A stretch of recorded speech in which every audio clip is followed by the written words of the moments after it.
Es una palabra que está en boga porque hay transición. En este momento hay una transición de mando en nuestro país. El próximo domingo ya habrá un nuevo presidente en la República Dominicana y los parciales del nuevo presidente le están diciendo a las autoridades judiciales: no queremos borrón y cuenta nueva.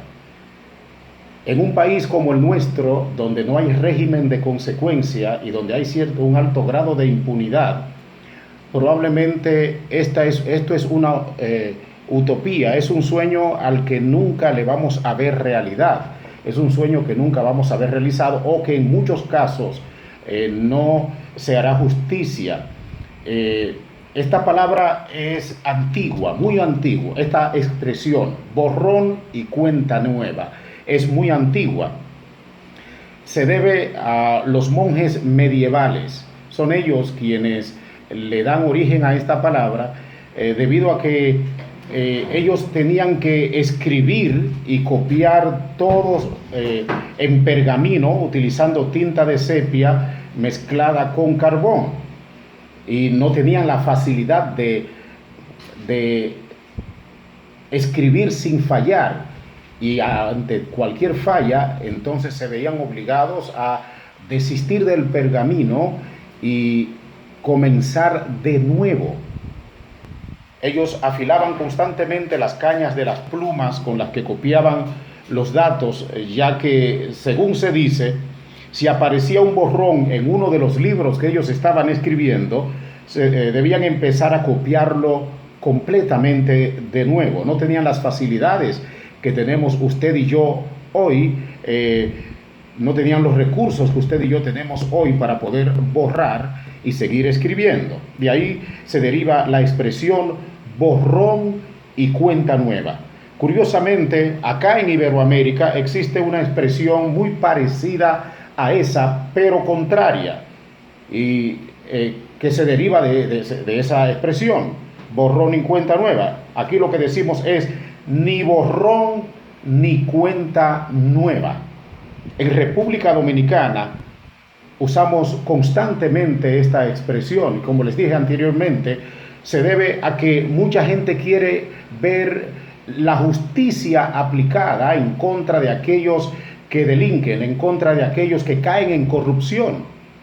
Y cada 4 años, si hay cambio de partido, usted va a escuchar que los contrarios le dicen a los salientes: no queremos borrón y cuenta nueva para ustedes, los queremos presos. Y en esta época se está diciendo: queremos que devuelvan el dinero robado.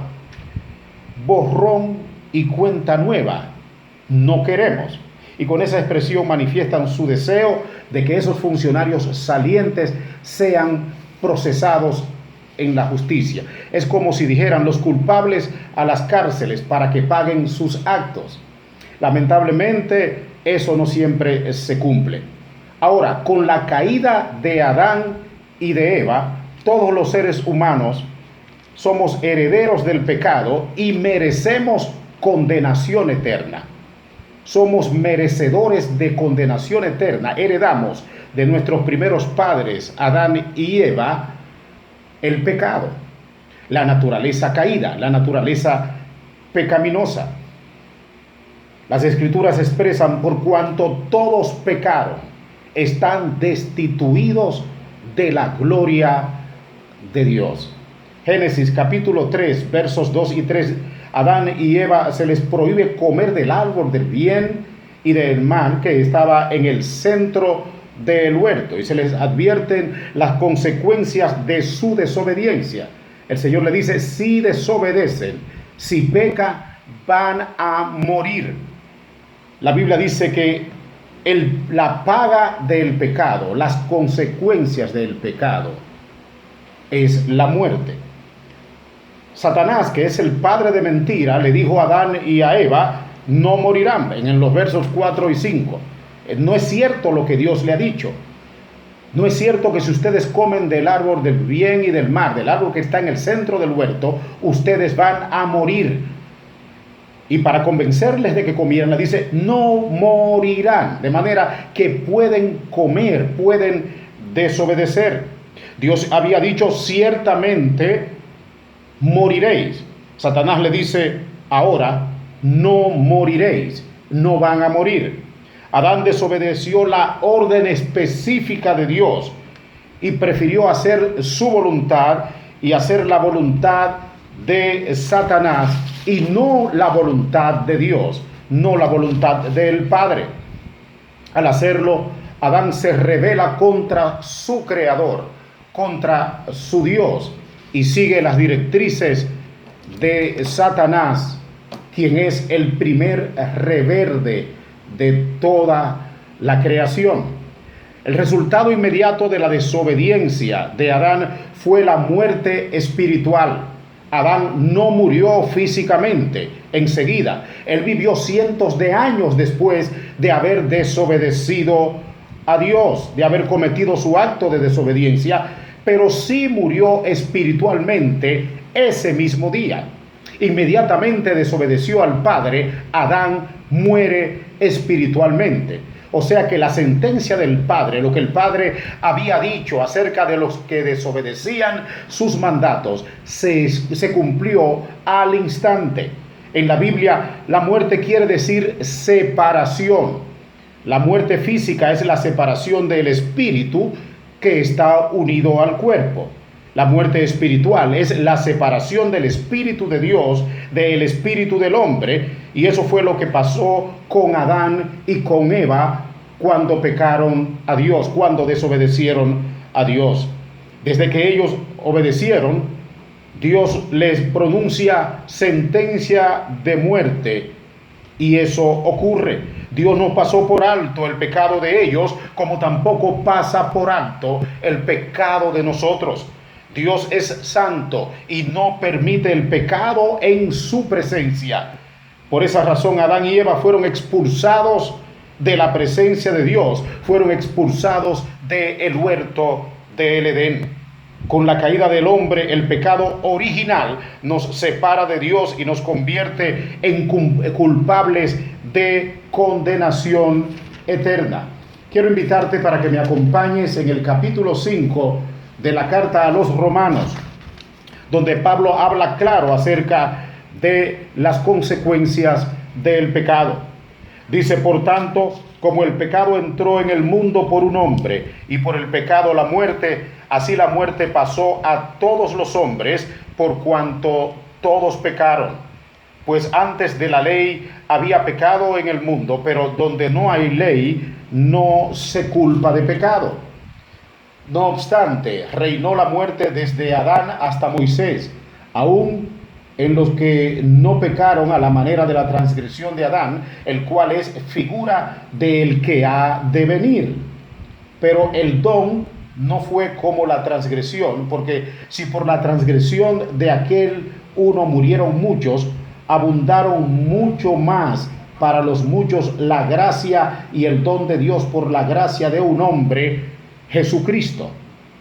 Y con el don no sucede como en el caso de aquel uno que pecó, porque ciertamente el juicio vino a causa de un solo pecado para condenación, pero el don vino a causa de muchas transgresiones para justificación. Pues si por la transgresión de uno solo reinó la muerte, mucho más reinarán en vida por uno solo, Jesucristo, por uno solo Jesucristo, los que reciben la abundancia de la gracia y del don de la justicia. Así que por la transgresión de uno vino la condenación a todos los hombres. De la misma manera, por la justicia de uno vino a todos los hombres la justificación de vida. Porque así como por la desobediencia de un hombre los muchos fueron constituidos pecadores, así también por la obediencia de uno los muchos son constituidos justos. Pero la ley se introdujo para que el pecado abunde, mas cuando el pecado abundó, sobreabundó la gracia, para que así como el pecado reinó por la muerte, así también la gracia reine por la justicia para vida eterna mediante Jesucristo, Señor nuestro. Es a través del primer hombre, Del primer Adán que entra el pecado a la humanidad, pero es a través del postrer Adán, Jesucristo, que recibimos el perdón por nuestros pecados, o el perdón de nuestros pecados. En Romanos capítulo 6, verso 23, el apóstol Pablo dice: porque la paga del pecado es muerte, mientras que la dádiva de Dios, el regalo de Dios, es vida eterna en Cristo Jesús nuestro Señor. Cuando pecamos, amados hermanos, experimentamos síntomas de muerte espiritual, porque nos sentimos culpables, nos sentimos vacíos, nos sentimos confundidos, nos sentimos desconectados de Dios, desconectados de la presencia de Dios, porque el pecado nos separa de Dios. El pecado es como una pared que nos aísla del Señor. Cuando caemos en pecado, cuando le desobedecemos al Señor, nos sentimos distantes de Él, no sentimos su presencia, no sentimos la motivación, la inspiración de servirle, al menos que nos arrepintamos de todo corazón y recibamos el perdón, el cual Dios está dispuesto a dárnoslo, a entregárnoslo, siempre que nuestro arrepentimiento sea sincero, siempre que esté motivado por un quebrantamiento, por un pesar genuino, por el error cometido, por el pecado cometido.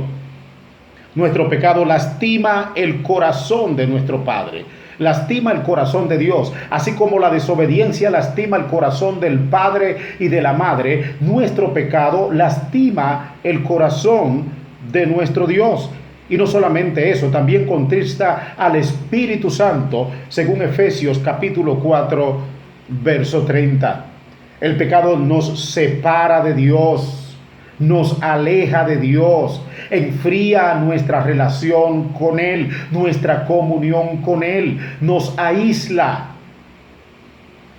Pero Dios, que es infinito en misericordia, que es bueno, que es amoroso, diseña un plan para rescatar a la humanidad que cayó en Adán, representada en Adán y Eva. Él diseña un plan para rescatarnos, para redimirnos, para liberarnos de las garras del pecado, de las garras de la muerte, de las garras de Satanás, de las garras de la muerte, de la perdición eterna. Él envió a su Hijo Jesucristo, su Hijo unigénito, para reconciliarnos con Él, para reconciliarnos con Dios. En Cristo recibimos en favor nuestro borrón y cuenta nueva. En Jesucristo recibimos perdón por nuestros pecados. En Jesucristo nuestra historia es cambiada. En Jesucristo nuestra hoja de vida, nuestra página de vida es cambiada. En Cristo somos rescatados del castigo que merecíamos por nuestros errores, por nuestros pecados. Aunque no estemos exentos de las consecuencias de los pecados cometidos, los pecados, las consecuencias naturales de una relación que se rompe con el Padre, sí recibimos el perdón de Él cuando nos arrepentimos de todo corazón. Puede que suframos las consecuencias de nuestros errores de la vida pasada, los errores cometidos por el hombre anterior, pero Él perdona nuestros pecados y ya no enfrentamos esas consecuencias como las enfrentan aquellos que no tienen esperanza, que tienen una vida desamargada, que no tienen garantía de perdón, de salvación, de redención. Con su muerte en la cruz, el Señor Jesucristo haría posible que el hombre fuera perdonado de su pecado y volviera a tener comunión con Dios. Eso es borrón y cuenta nueva. Eso es darle un giro a la vida. Eso es cambiar la historia, es cambiar el rumbo hacia donde estábamos destinados a pasar la eternidad. Eso es borrón y cuenta nueva. Cuando somos salvos en Jesucristo, somos rescatados de la muerte espiritual final y somos traídos a la vida espiritual final. Jesucristo nos da victoria sobre el pecado y sobre la muerte. La muerte no tiene más autoridad sobre nosotros. Podemos partir físicamente acá, pero la muerte física para el Hijo de Dios, para el redimido, no es la desgracia final, sino la cúspide de su victoria. No es lo que le lleva a un estado sin esperanza, a un estado sin solución. La muerte para el que cree, la muerte para el creyente es el clímax de su victoria. Así que la muerte no tiene autoridad sobre nosotros y podemos decir: ¿dónde está, oh muerte, tu aguijón? ¿Dónde, oh sepulcro, tu victoria? Sorbida es la muerte en victoria. Tú y yo, amado hermanos, tenemos autoridad sobre la muerte. Tenemos autoridad. La muerte no puede hacer estrago en nosotros. Desaparecemos físicamente de este mundo a causa del pecado como sentencia, producto de la desobediencia, pero no pueden tocar nuestra eternidad en Cristo. No pueden tocar nuestra alma que está refugiada en el dador de la vida, el que da vida eterna, el que da vida abundante. Jesucristo nos da la victoria sobre el pecado y sobre la muerte. Él borra nuestro pasado, Él borra nuestra antigua manera de vivir y nos entrega una vida victoriosa en Cristo Jesús, victoriosa en Él.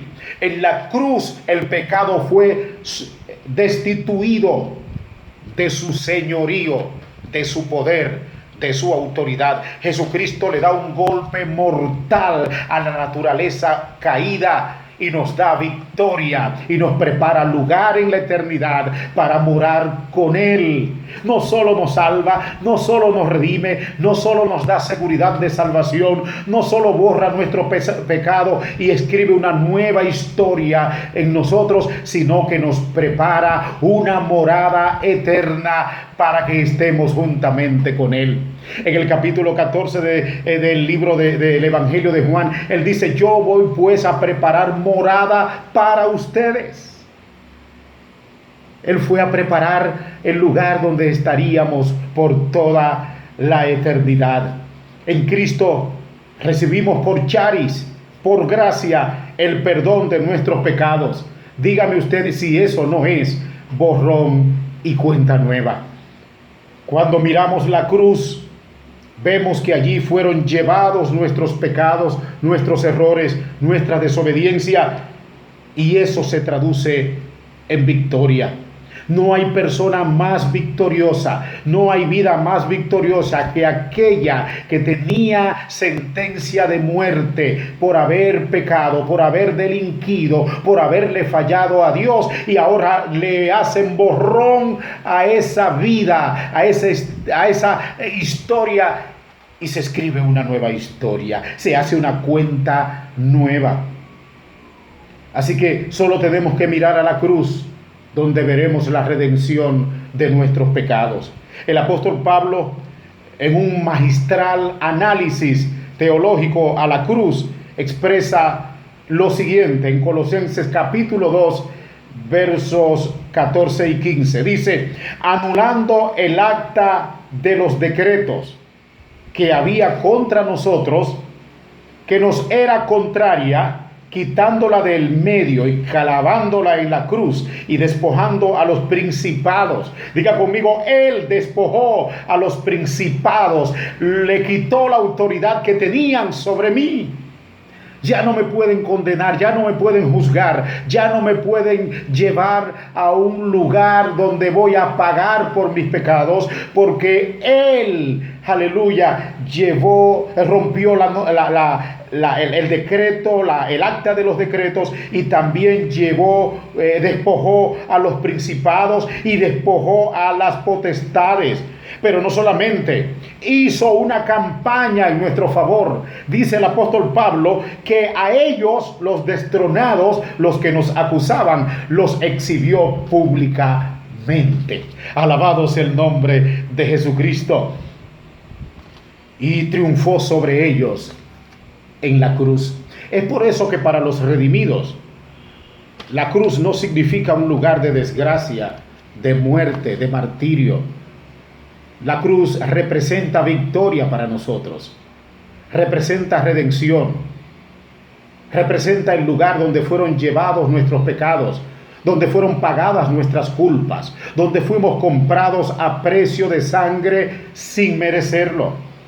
Aquí el apóstol Pablo no solo está hablando de la cancelación de nuestra deuda, sino de la forma como se llevó a cabo con el triunfo que eso supone contra nuestros principales enemigos, que son el mundo, el pecado y Satanás.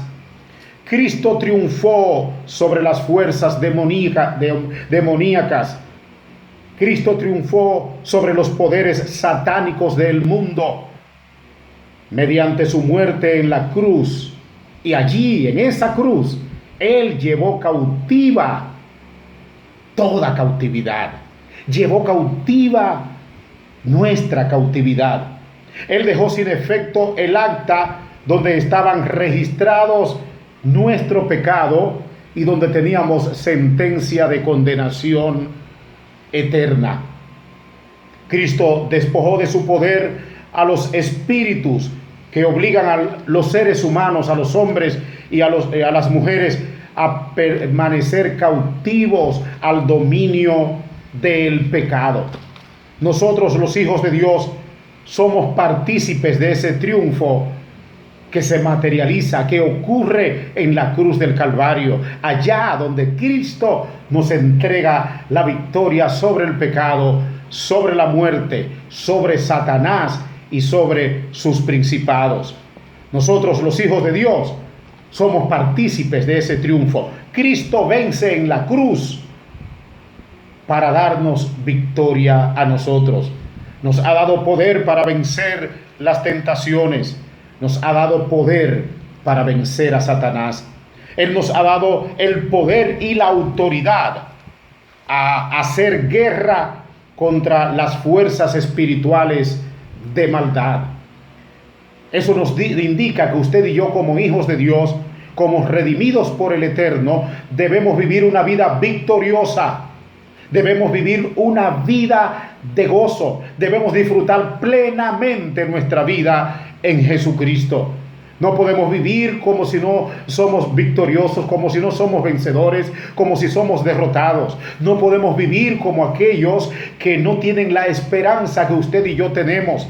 No podemos vivir como aquellos que no tienen la paz, que no tienen la gracia, la misericordia de Dios sobre sus vidas. Tenemos que aprender a vivir el pleroma de Dios, la plenitud del Padre, a disfrutar plenamente de la vida cristiana. El acta que nos era contraria fue rota por Jesucristo en la cruz del Calvario. Él perdonó todos nuestros pecados. Todos nuestros pecados fueron llevados por Él en la cruz del Calvario. Pero nosotros necesitamos permitirle al Espíritu Santo que mediante la palabra ponga convicción en nosotros, ponga convencimiento de que le faltamos a Dios, de que le fallamos a Dios. No podemos creer que porque una vez hicimos profesión de fe, ya estamos exentos de todo pecado o ya están perdonados los pecados que cometeremos en el presente y en el futuro. Usted y yo tenemos que reconocer que servimos a un Dios santo y servirle a Él implica apartarnos, separarnos para Él, vivir en santidad, renunciar a las ofertas que el enemigo nos trae, que la carne nos trae, que el sistema nos ofrece y decidir de manera firme e innegociable vivir para agradar a Dios. Él nos perdona. El vocablo que Pablo está utilizando aquí es paractoma, que tiene un significado primordial, que es caída provocada por un paso en falso. El acta de los decretos que fue cancelada. En el derecho romano, escuche bien, había una costumbre cuando se juzgaba a alguien que robaba, que fornicaba, que hacía cualquier violación a la ley, que transgredía la ley. Y era que había un expediente guardado de esa persona. Y no existía la posibilidad que existe en el día de hoy, que nuestras autoridades judiciales son corruptibles y cualquiera puede lograr que esa ficha que la persona tiene le sea quitada, que ese expediente le sea engavetado o sea desaparecido. En ese tiempo, cuando las personas fallaban, el imperio romano, que tomaban a las naciones, a los pueblos conquistados y los convertían en provincia y los sometían a sus leyes, los romanos tenían un expediente guardado de todo aquel que fallaba, de todo aquel que delinquía. A ese expediente se le llamaba el acta de los decretos. Así que cuando alguien fallaba, se le buscaba. Y ahí veían si alguna vez había transgredido la ley, si había cometido un delito, y estaba registrado. Y no solo se condenaba por el pecado, por el error, por el delito presente, sino por los que había cometido anteriormente, aunque hubiese pagado condena por ellos. Esa fue el acta de los decretos que fue rota por Jesús en la cruz del Calvario para perdón de nuestros pecados. ¿Te das cuenta la magnitud de la obra salvífica que Cristo hizo en favor nuestro? La obra salvadora, redentora que Cristo realiza en el Calvario para perdón de nuestros pecados. Así que ese acta de los decretos que era guardada allí en su historial delictivo era sacada a la luz. Y es el acta que Jesús anula.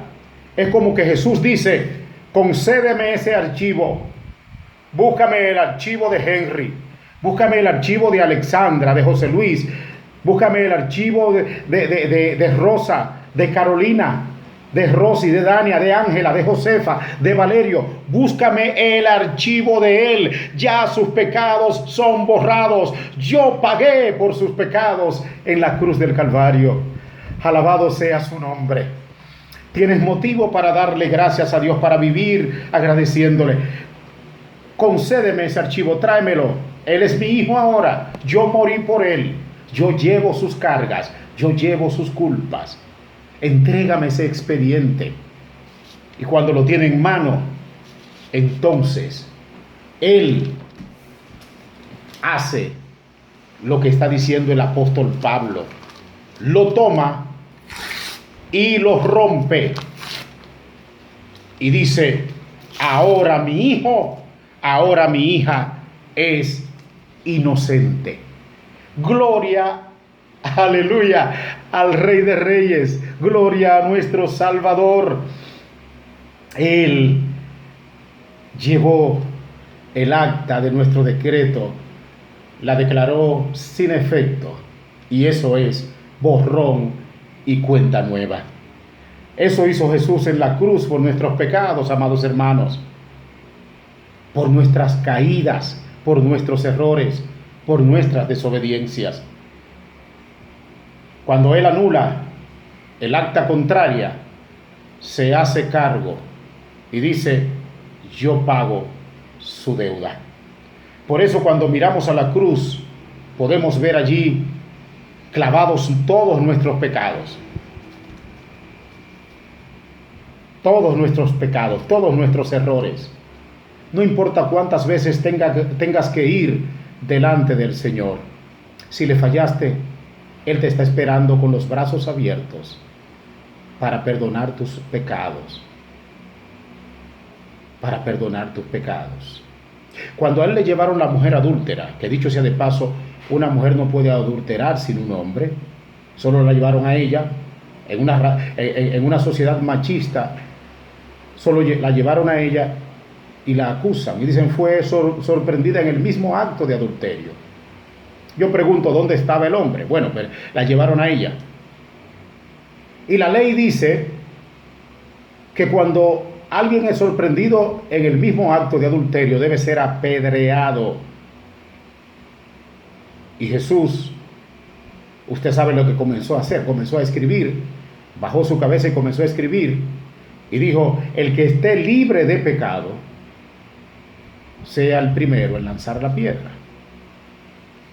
Para cuando Cristo hubo levantado la cabeza, no quedaba un hombre allí. ¿Dónde están los que te acusan?, le dice el Señor. Señor, se fueron. Yo tampoco te condeno. Vete y no peques más. Eso fue lo que Él hizo contigo y conmigo. Cuando todos creían que merecíamos ser condenados, algunos habían llegado a tocar fondo a tal grado de que pareciera ser que su perdón, su redención estaba muy distante, muy lejana. Pero Él tuvo misericordia de nosotros. Él tuvo misericordia de nosotros. Y no vio la magnitud de nuestros errores. Él no miró, Él no se detuvo a ver el tamaño, lo horrible de nuestros pecados. No importa lo que hiciéramos. La sangre de Cristo nos limpia de todo pecado. No existe pecado que su sangre, aleluya, no pueda borrar. No existe pecado, por horrible que sea. Él perdonará a todo aquel que de corazón se arrepienta, que de corazón, que de manera sincera, que de manera ferviente, venga a sus pies arrepentido. Satanás, que es nuestro acusador, según dice Juan en Apocalipsis, nos hace creer que no somos perdonados, que hemos recurrido, que hemos caído tantas veces en los mismos pecados, en los mismos errores, que ya no hay perdón para nosotros. Pero el amor de Dios no tiene límites. La misericordia del Señor es nueva cada día. Y Él te va a recibir, no importa lo que hayas hecho. Usted diría, pastor, pero le estás hablando a hermanos. Sí, le estoy hablando a hermanos. A seres humanos imperfectos, proclives al pecado. Le estoy hablando a personas que tienen que luchar con áreas en su vida las cuales parecen vencerle. Gigantes que no han podido vencer. Debilidades, talones de Aquiles que no han podido vencer, debilidades que no han podido fortalecer. Hoy el Señor te dice, yo borro tus pecados y escribo una nueva historia de tu vida. Hay borrón y cuenta nueva en Cristo Jesús para nosotros. Y hay perdón no solo cuando nos arrepentimos, sino también cada vez que le pedimos perdón de todo corazón. Miremos la cruz. La cruz es sinónimo, es símbolo de perdón, es símbolo de redención. Allí fuimos comprados al más alto precio. Jesús pagó el más alto precio por ti y por mí. Hay personas que tienen mucho tiempo en la iglesia, pero